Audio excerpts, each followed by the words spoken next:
Um calendário. Eu vou filmar pra vocês como vocês vão fazer um calendário.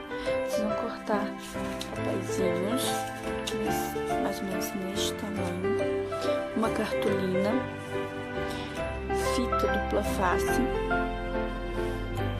durex da cor que vocês quiserem, tesoura. Os cartões vocês vão pegar todos eles atrás com fita dupla face para vocês colarem na cartolina, um em cima do outro, certo? Eu já mostro para ver como que vai ficar.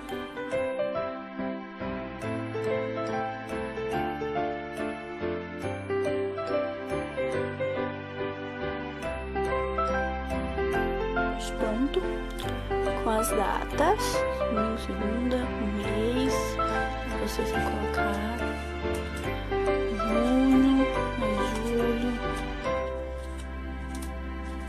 vocês escrevem, e aqui com os outros que vocês podem estar tirando.